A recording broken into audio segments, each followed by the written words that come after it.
that matchup as much as you can. Yeah, I will. Yeah, he had real problems, and as you watch the film, and I watched it again yesterday, Vucevic was able to score on him, a number of times, and he outweighs him by 40 pounds, and he's a hard matchup for anybody. But I think that for Brendan it was especially difficult. He was able to just knock him back and get to where we wanted to go. He hit that three. Brendan came in. Josh just received his. I think he had one foul going in the second half. He picked up two right away. One on a moving screen, and one where the guy fell on the floor.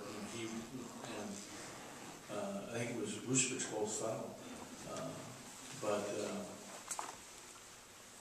Brennan came in when he hit that tree right in front of the bench, which was a deep tree. I mean, he's a very dangerous player. And I said going into the season that you look at the big guys in our league, and he and Brian Amming and Derek Williams, are three really, really fine players. Coach, you guys are 6-3, and obviously that's exciting for you, but point differential is only 0.3. You guys are averaging 69.4, allowing 69.1. Does that kind of make you nervous at all, knowing that it's been so close in some of these games? Yeah, we've been fortunate to win some close games, no question.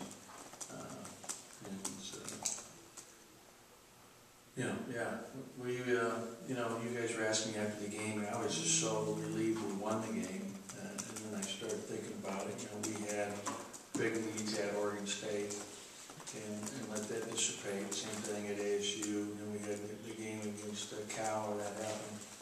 But the bottom line is we came out on top of all three, so I am very thankful for that. And we've got to do a better job. Like I watched our game after we met after the game. We missed one block out that they tied the game in regulation. Reeves actually went to block out. He stepped on 24. What's the block? Foot. So he actually stepped on his foot with his sprained ankle, and his ankle kind of gave out. I mean, it was just. And we could actually. I turned it around. Honeycutt was initially blocking him out, and had missed the block out 2 minutes earlier. So I was like, switch.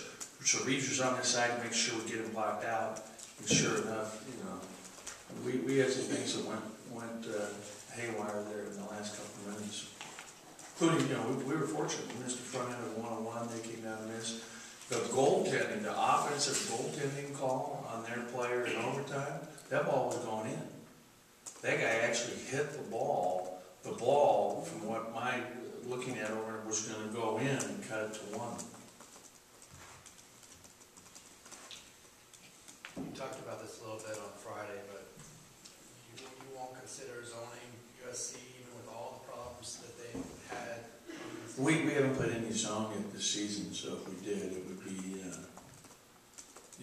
very, very unlikely. You don't feel like players like Honeycutt and Reeves have retained enough from last year that you could break it out for here and there? Yeah, you know what?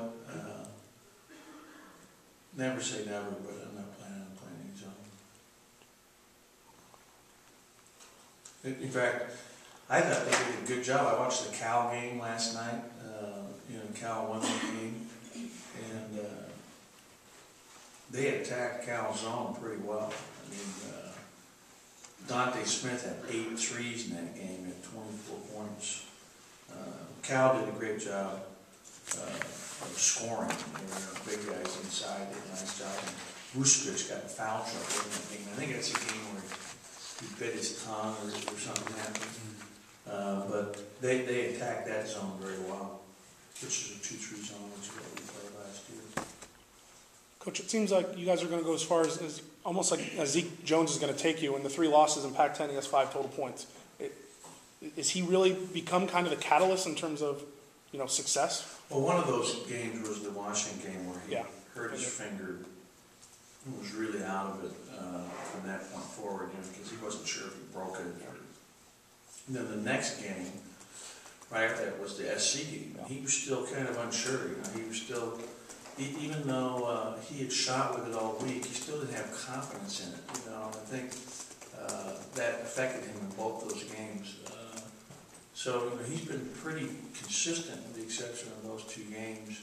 And he just didn't play well at Arizona, so, but a lot of guys didn't on Thursday night. What do you think it says about maybe his character, his resolve to come back the way he did against Arizona State and lead the team in scoring? That was great, and we really needed that, and he had great resolve. I thought his first half in particular was very good.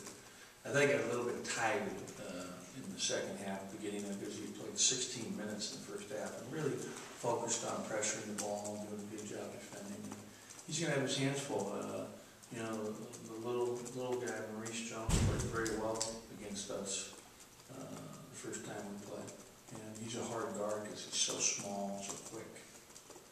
How's Tyler feeling today? Talk about his Tyler, he had that heck of a game, especially with the flu and everything. You know what, I don't know how he's feeling today. When we got back here, he still hadn't eaten anything, and I just encouraged him to eat some plain food, but I'm sure he's okay. You know, I haven't heard anything to the contrary. I know Reeves' ankle's still sore. He came in for treatment yesterday morning. He met with our trainer.